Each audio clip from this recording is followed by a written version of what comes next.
Oi pessoal, como é que vocês estão? Espero que estejam bem, fazendo as atividades. Vou olhar todas, quem não tiver não vai ter visto nenhum, certo? Brincadeira. Vamos fazer as atividades, por favor. Na videoaula de hoje, vou corrigir com vocês o exercício do livro da página 61, certo? Lembrando pessoal, quem não tem um livro ainda, por favor, o que vocês precisam fazer?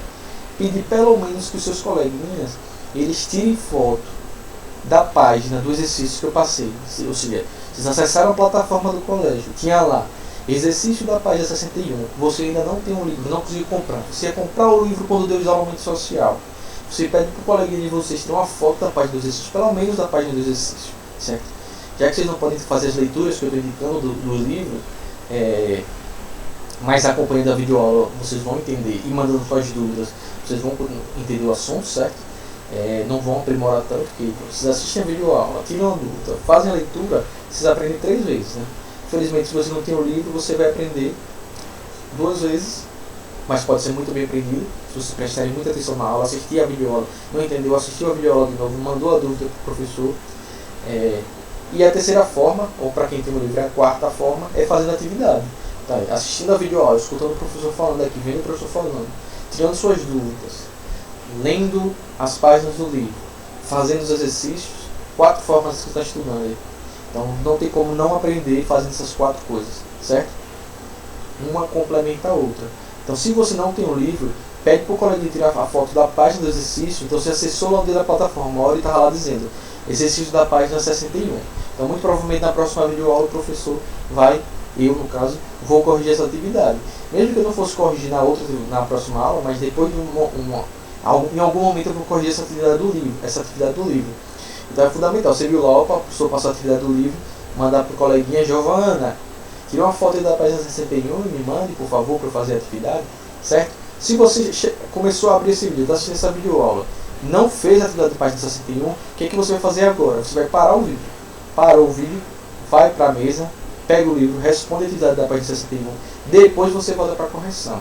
Se teve alguma questão que você não entendeu, a sua dúvida vai ser retirada, né? A partir dessa atividade aqui que eu vou corrigir, ou seja, eu vou responder aqui junto com vocês, vou lendo aqui as questões e vou explicando para vocês as questões e porquê das respostas, certo? Então, por favor, se você não fez ainda a página do 61 do livro, você para o vídeo, vai fazer a atividade, depois você volta para o vídeo, certo? Porque se você não fez a atividade e você assistiu o vídeo e só copiar as respostas, você não vai aprender o suficiente, certo? Você só vai aprender o suficiente quando você vê se você respondeu certo, se você respondeu errado, por que você respondeu errado, certo? Ou até mesmo se você, poxa, minha resposta não está muito parecida com a do professor, será que é isso mesmo? E mandar para o professor.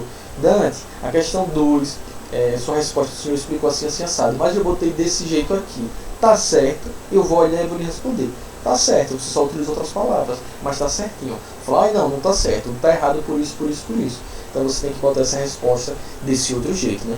Então é fundamental. Veja que a responsabilidade de vocês é em dobro, porque eu não tenho como estar lá cobrando, olhando se você fez mesmo. Ou seja, é com a consciência de vocês e com o acompanhamento aí dos pais de vocês, que muito provavelmente estão de olho nas aulas e nos materiais que estão sendo passados, certo?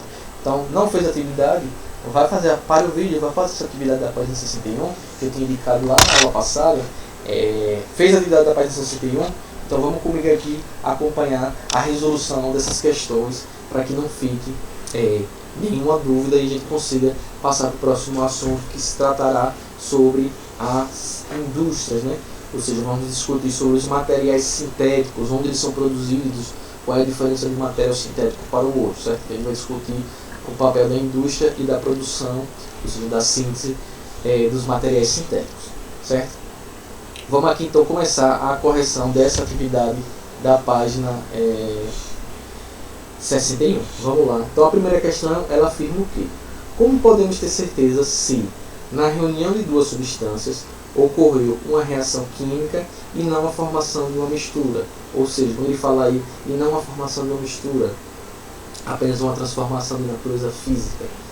Então, como é que a gente consegue saber se você combinando 2 substâncias, ela sofreu uma reação química ou apenas formou uma mistura, ou seja, só a combinação daquelas substâncias, sem gerar novas substâncias, sem gerar novos produtos, elas só estão ali juntas e misturadas.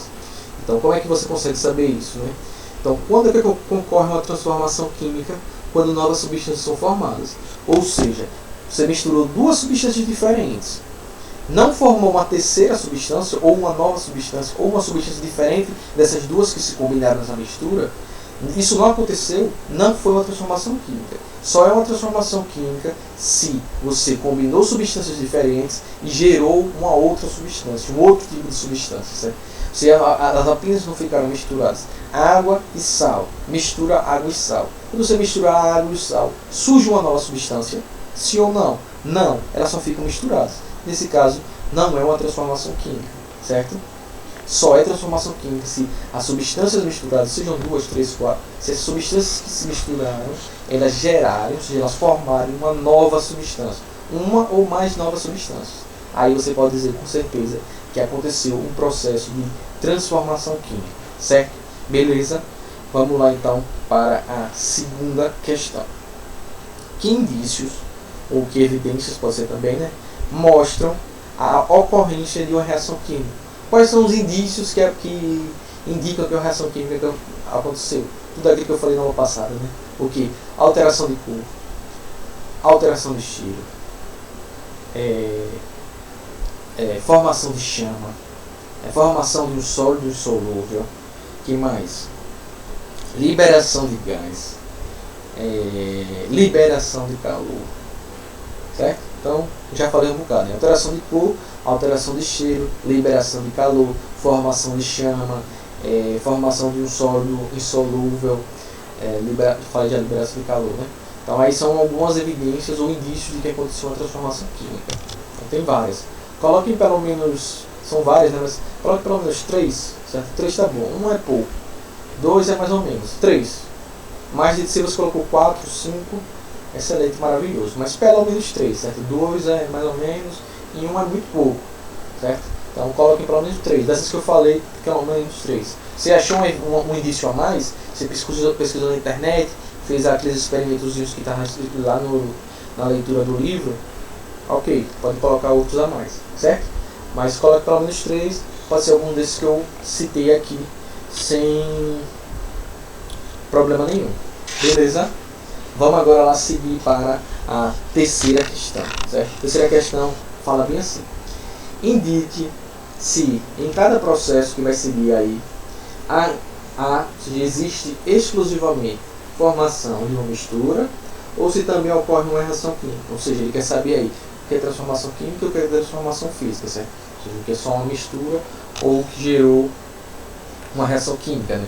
Reação química e transformação química, gente, são sinônimos, certo? Então, se vocês verem escrito reação química, é a mesma coisa que transformação química, tá certo? Não acho que são coisas diferentes, não. É que toda transformação química, ela sofre uma reação química, né? Foi aquilo que eu falei, daquela questão lá dos reagentes e forma dos produtos, certo? Os produtos diferentes. É a mesma coisinha. Então, vamos lá. Letra A. Fez lá a salada de frutas, deixa durante dias fora da geladeira. Então você fez aquela salada de frutas, esqueceu de guardar na geladeira, deixou ali num canto, numa vasilha, num canto. O que aconteceu? Vários dias, passando. O que é que vai acontecer? Vai ficar o quê? Fedendo. Alteração de odor, indício de quê? Reação química, transformação química. Então nesse caso aí vai ter uma transformação química, ou seja, as frutas elas vão começar a estragar, os fungos e bactérias vão começar a se alojar nessas frutas, vão iniciar o processo de decomposição delas, então elas vão se estragar. Então nesse caso aí inicia-se um processo de decomposição, ou seja, um processo de reação química. Então letra A é um processo de reação química porque vai acontecer o apodrecimento dessas frutas. Então, fez a saladinha de fruta, não esquece de guardar na geladeira, porque a temperatura mais baixa da geladeira, ela torna mais lento os processos de decomposição, certo? Então, os micro-organismos decompositores, os fungos e as bactérias, elas adoram o quê? Calor e umidade. Quanto mais quente e mais úmido tiver, mais ela se prolifera melhor. É por isso que a gente aqui você usa meia, aquela pessoa que usa meia vai para o colégio todos os dias com a mesma meia. Quando chega sexta-feira, o pé está podre, a meia está podre, o sapato está podre, o pé está podre, o chulé é fortíssimo. O que aconteceu ali? Uma reação química e que vai gerar o mau cheiro lá do chulé, certo? Da mesma coisa do sovaco, não passou lá o desodorante, depois de uns dias começa a ficar fedido. Por quê? Está acontecendo uma reação química, né? Então tem um cheiro que não existia antes, certo? Então, então na meia é por isso, né? Porque deve se tiver depois no verão, você está lá de meia, de tênis bem fechado. Isso que é bom, aqueles tênis mais arejados, bem fechados, o dia todo. Se usar todos os dias, meu amigo, minhas amigas, ninguém vai aguentar o mau cheiro, certo? Vamos seguir agora para a letra B, certo? Então na letra B, sal dissolvido na água. Sal se dissolveu na água, mistura. Então aí é a formação de mistura. Letra B, formação de mistura, não é uma reação química, certo? Letra C, ar e álcool queimando, combustão, no motor de um carro, reação química, certo? Então reação química do tipo combustão. Então, nesse caso aí está acontecendo uma combustão, é uma reação química, então a letra C é reação química, certo? Vamos lá, letra D, adição de sal de cozinha na areia, mistura, certo? Então formação de uma mistura. Letra D, formação de uma mistura. Letra E, adição de azeite e vinagre em uma salada. Para dar o gostinho na salada, é uma formação de uma mistura também, certo? F, lã de aço, usada para limpar panelas, úmida e exposta ao ar durante alguns dias. Ou seja, você usa aquela lã de aço, né? Que realmente a gente usa o nome da marca. Você usa lá para limpar a panela que está úmida, exposta lá ao ar durante alguns dias. Nesse caso aí é uma reação química, né? Você usa aquela panela de ferro, de metal, então você deixou ela lá molhada durante muitos dias, começa a juntar, aconteceu o processo de ferrugem. Então você vai lá com a malha de aço, né? A lã de aço, desculpa, malha de aço não, a lã de aço. E aí você esfrega bem para retirar aquela ferrugem. Então nesse caso aí é um processo de transformação química, uma reação química, certo? Porque ali aconteceu a formação da ferrugem no seu produto, certo? Então como é que ficou? Letra A da salada de fruta, reação química. Letra B do sal, lá dissolvido na água, formação de mistura. C é uma combustão, transforma reação química, né? D mistura também, formação de mistura. E também é uma formação de mistura. E a F é uma reação química, certo? Beleza? Fizeram certinho? Tiveram dúvidas? Manda dúvida para me dizer, certo? Eu acho que vocês acertaram essa aí, tá bem facilzinho, né? Vamos lá. Quarta questão. Indique como você faria para separar os componentes das misturas da questão 3 que não reagiram. Como é que você separa os que não reagiram? Então ele quer saber quais que não eram reação lá. Então vocês viram lá que era a letra B, a letra D e a letra E. Como é que a gente separa essas misturas? Já que elas não são reações químicas, já que elas não formaram produtos novos, como é que a gente separa essas misturas? Então na letra A, sal de cozinha, a primeira, né, que é sal dissolvido na água, que é a letra B da questão anterior.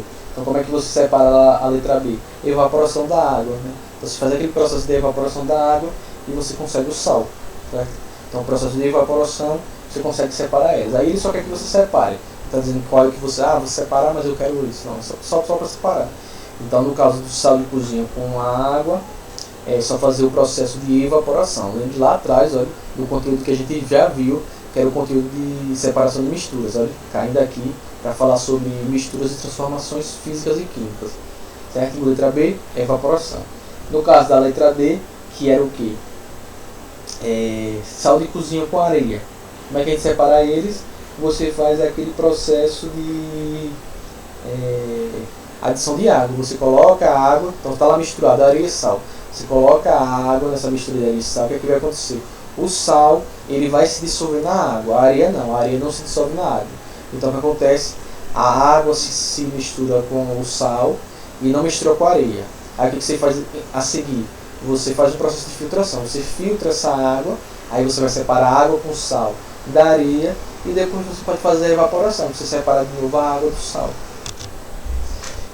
Repetindo, tem que sair que está chovendo, fechar a janela. Repetindo, então como é que eu separo o sal da areia?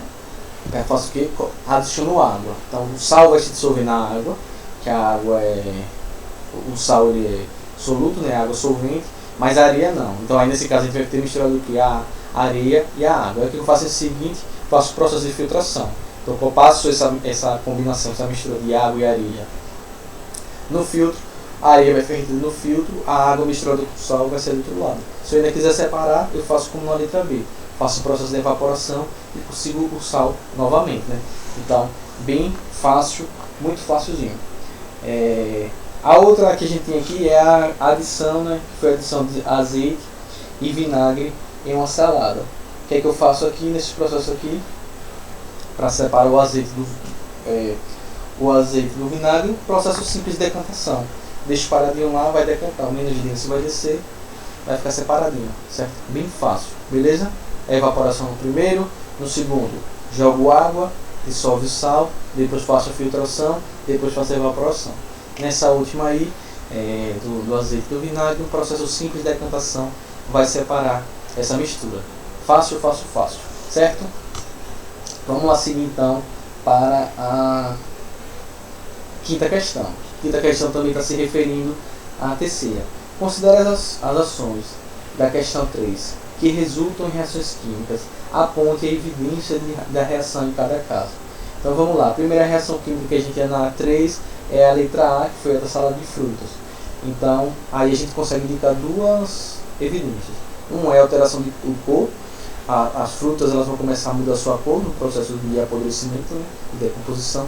E a outra coisa é a produção do odor, ou seja, a mudança de cheiro e a mudança de cor são evidências na letra A, que ali estava acontecendo um processo de transformação química, certo? Fácil, facinho. A outra transformação química, reação química que a gente tem na terceira, era o ar e o álcool queimando o motor queimando no motor do carro funcionar. Nesse caso aí a gente pode observar a liberação de calor, ou seja, quando o carro está ligado. Se você topa no capô do carro, aquela parte da frente do carro onde fica o motor, se você não tiver um Fusca, né, o Fusca o motor fica atrás, você vai ver que o capô ele começa a esquentar, ou seja, a liberação de calor, a combustão, uma das características da combustão é a liberação do calor, né? Então ele vai começar a esquentar. Então aí nesse caso aí do combustível, nesse caso o carro é movido a álcool, né? Então o álcool é o combustível, o ar que entra, né, com oxigênio comburente. Então nesse caso aí vai ser o calor, a produção do calor que vai evidenciar que ali aconteceu reação química. E na lã de aço usada para limpar a panela é a alteração de cor, né? Então a lã de aço ela, que tem aquela cor, né, prateado, né, esbranquiçado, quando você for lá tirar a ferrugem da panela, ela vai começar a mudar de cor, ela vai ficar a cor como se fosse ferrujando, né? A cor da ferrugem. Então aí, nesse caso aí é evidenciar a alteração de cor. Então na primeira lá da salada de fruta era a alteração de cor e a alteração do odor. Na da combustão do combustível no motor do carro é a liberação de calor, e nessa última é também a alteração de cor, certo? Bem fácil essa questão aí, beleza? Vamos dar prosseguimento aqui e vamos discutir a sexta questão. A sexta questão afirma o seguinte: uma reação química envolve a presença de reagentes e produtos. Os reagentes são os materiais de partida, enquanto os produtos são os materiais originados da transformação dos reagentes. Aí está explicando uma reação química, certo? Então a matéria-prima são os reagentes e os materiais originados são os produtos. Como são chamados os reagentes em uma indústria química? Como é que a gente chama os reagentes? Como é que a gente chama a matéria de partida de uma reação química? A gente chama de matéria-prima. É a famosa matéria-prima. Ela não é só, esse termo ele não é só usado para indústria química, não, certo? Outras indústrias também, esses materiais de partida, esses materiais que vão ser utilizados para produzir novas coisas, eles são chamados também de matéria-prima. Então na sexta questão, a resposta é matéria-prima, certo? Não só na indústria química, mas ele deu o exemplo da indústria química, certo? Mas a indústria farmacêutica, alimentícia, ela também pode ser chamada de matéria-prima, certo? Assim, né? Vamos agora aqui para a sétima questão, vamos discutir ela aqui. Então ela traz aqui um textinho para a gente ver aqui, certo? Então vamos lá. Leia o texto a seguir e responda o que quer.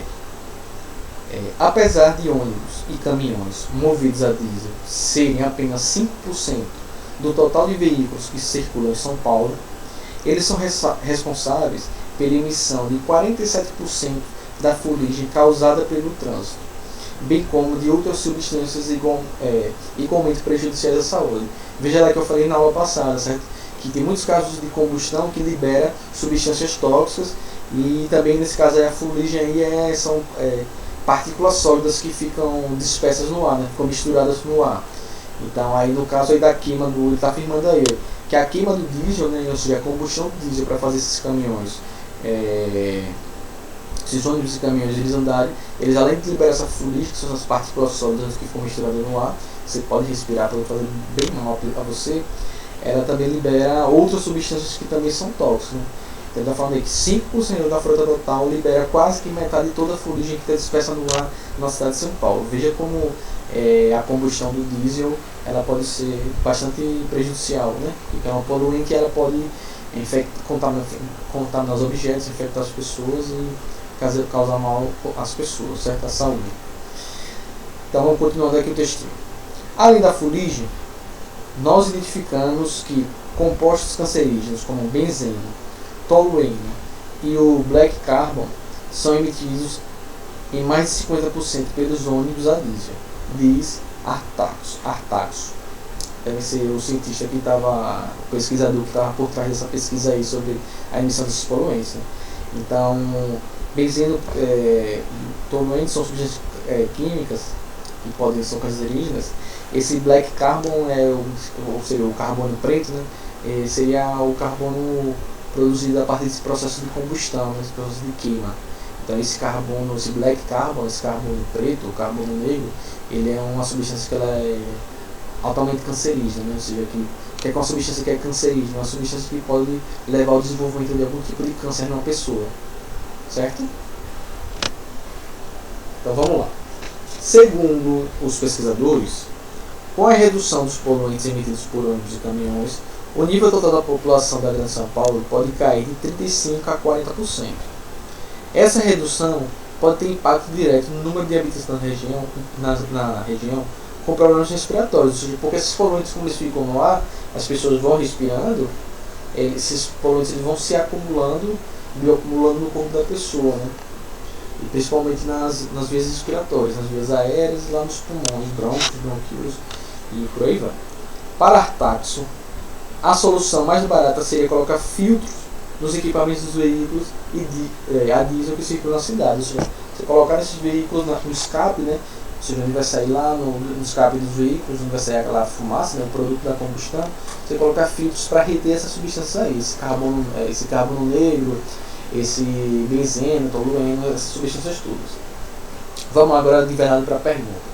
Essa pesquisazinha aí de 2018, certo? De 2 anos atrás. Letra A. Parte da fuligem de trânsito em São Paulo é proveniente de uma reação química que ocorre em ônibus e caminhões. Que transformação química é essa e quais são os reagentes dela? Qual é essa reação química? A combustão do diesel, ou seja, ele está dizendo lá, né? A queima do diesel lá para fazer os veículos andar. Então a reação é a combustão do diesel, certo? Então, essa foi a primeira pergunta. Qual é a transformação química, certo? Então a transformação química é a combustão do diesel. E quais são os reagentes dela? Os reagentes são o diesel, que é o combustível, e o gás oxigênio, que é o comburente, certo? Então, letra A com a resposta reação de combustão do diesel. E os seus reagentes são o diesel, que é o combustível, e o oxigênio do ar que entra no veículo, né, que é o comburente, certo? Então lá para a parte da frente do veículo, certo? Beleza? A, reação A. Qual é a reação? Combustão do diesel. Quem são os reagentes? Diesel, que é o combustível, oxigênio, que é o comburente. Fácil? Beleza? Ótimo. Vamos para a letra B. De acordo com o texto, como poderíamos reduzir a poluição emitida por veículos movidos a diesel? Além da solução indicada no texto, há outras ações possíveis? Se necessário, pesquisa em livros e sites. Espero que vocês tenham pesquisado. Qual foi a alternativa que ele deu aí no texto? Olha, questãozinha de interpretação do texto. A instalação dos filtros no escapamento dos veículos, ou seja, dos ônibus e caminhões, você colocar filtros que impeçam que essas substâncias elas sejam particuladas, ou seja, elas sejam emitidas para o ar, certo? Então o que acontece? Coloca o filtro lá para fazer separação de mistura, ou seja, ele vai separar essas substâncias que são tóxicas e só vai liberar substâncias que não fazem mal. Outra alternativa que vocês provavelmente devem ter encontrado quando pesquisaram é a substituição desses veículos movidos a diesel por veículos movidos a energias sustentáveis, né, ou energias renováveis, como por exemplo veículos elétricos e veículos movidos a biocombustíveis, né, como é o caso do biodiesel. O biodiesel ele ainda é poluente na combustão dele, ainda é produção, mas se você comparar com o diesel, que é o biodiesel, ele vai ser derivado de, por exemplo, da cana-de-açúcar, de compostos naturais, né? O diesel utilizado ele é um dos derivados do petróleo, né? Esse diesel comum. Então, esse diesel comum ele gera uma série de poluentes muito maiores, né? Se a gente comparar, por exemplo, com o biodiesel, né? Pessoal, mas veículos elétricos, os veículos elétricos eles já estão entrando em vários lugares do mundo, eles já estão substituindo essas frotas de carros movidos a combustíveis fósseis, né? Principalmente a gasolina e a diesel, né? Lá na Europa mesmo, se eu não me engano aqui, eles têm uma meta que, se eu não me engano, é 2022 ou é 2025, que vai ser proibido rodar na Europa carros movidos a combustível fóssil, ou seja, gasolina e diesel, certo? Se vocês pesquisarem, tem um cara, um bilionário, né? Ele pesquisa muito nessas áreas de energias renováveis, né? Que é o Elon Musk. Ele tem uma indústria Tesla, né? Que é uma indústria de veículos elétricos, né? E ele já está produzindo carros elétricos que tem por exemplo, eles têm a mesma potência de carros movidos a combustível comum, né? A gasolina, e eles têm autonomia maior, ou seja, vocês com a recarga total nos veículos dele, por exemplo, você consegue viajar mais do que uma distância maior do que um carro de tanque cheio de gasolina, né? Porque antigamente a discussão era porque os carros elétricos eles têm baixa autonomia, ou seja, você não consegue rodar muito tempo com eles, tem que ficar recarregando sempre, né? Aí fora, por exemplo, do Brasil já tem muito isso, Estados Unidos já está rodando muito. Aqui no Brasil já estão começando alguns experimentos, né? Em São Paulo já tem alguns postos que em vez da gasolina, além da gasolina eles oferecem a recarga com energia elétrica, né, nesses veículos. Já tem algumas cidades que alguns ônibus de transporte público eles são movidos são ônibus elétricos, né? Tem alguns experimentos também com ônibus movidos a hidrogênio, né? Ou seja, que são fontes de combustíveis que são renováveis e não poluentes, né? Isso é o ideal, substituir todos os processos que a gente vive, certo? Vamos lá para a oitava questão. Só foi um adendozinho. Vocês podem ter encontrado isso na internet, se vocês pesquisarem, certo? Pesquise a respeito do perigo de acender uma lâmpada em locais em que há vazamento de gás.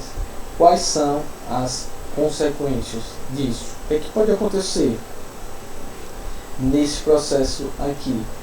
Quando você acende uma lâmpada, para você acender a lâmpada, ele gera uma faíscazinha, certo? Para ele produzir a sua reação. Então, o que pode acontecer? Se você tiver num ambiente, principalmente em um ambiente fechado, uma concentração de gás, quando você acender a lâmpada, como ela gera essa faíscazinha, essa faísca pode servir como energia inicial, né? Aquela energia inicial que eu expliquei lá na aula passada, lá no triângulo da chama, né? Então você pode causar, dependendo do caso, você pode até causar uma explosão, pode causar um incêndio, ou seja, essa faíscazinha pode ser suficiente para iniciar um processo de combustão no ar desse gás que está disperso, certo? Então é bastante perigoso. É por isso que é sempre importante manter na casa da gente, se você, por exemplo, tem chuveiro elétrico a gás, ou mesmo tem gás, é sempre bom a gente manter, pelo menos na casa da gente, uma janelinha aberta, uma ou duas janelas abertas, porque caso tenha um vazamento de gás, esse gás ele vai tender a se expandir, ele vai tender a sair da casa da gente.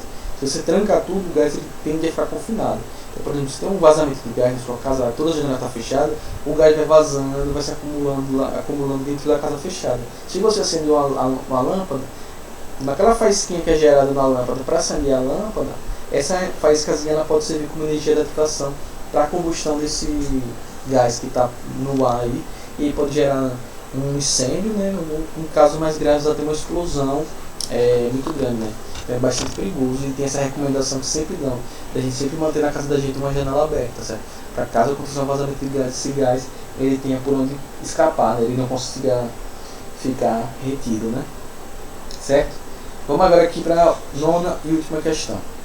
A imagem abaixo mostra o organismo bioluminescente, ou seja, um ser vivo que emite luz. Este fenômeno comum na natureza ocorre em diversos organismos. Além do cogumelo mostrado na foto, você conhece outro ser vivo que emite luz? Se sim, qual? Posso dizer não sabe, né? Se não sabe, vai pesquisar. Mas tem uma série de algas que fazem isso, né? Algas marinhas, são aqueles organismos, algumas algas unicelulares. Quem já andou de lancha à noite, de barco, ou já foi à praia ou à beira de rio à noite, você fica vendo uns brilhinhos na água. A gente chama isso de... são algas que produzem bioluminescência, né? Então, parecido aqui com esse cogumelo aqui. Outro que também gera bioluminescência é o vagalume, né? Você já viu um vagalume na vida de vocês, ao vivo. Um vagalume ele produz luz, ele emite luz, né? Lá na região do abdômen dele. Aí também é um caso de bioluminescência. E letra B, pesquisa em livros, sites e informações de animais bioluminescentes. Então essa letra B aí é com vocês, e quando nós nos encontrarmos pessoalmente, eu vou cobrar essa questão aí da pesquisa de vocês sobre bioluminescência, certo? Espero que vocês tenham entendido. Se gerou ou se ficou alguma dúvida, me mandem que eu esclareço a vocês, certo? Fiquem bem em casa, se cuidem, e até a próxima videoaula, ou quem sabe a próxima aula já seja presencial, certo? Um abraço e até mais.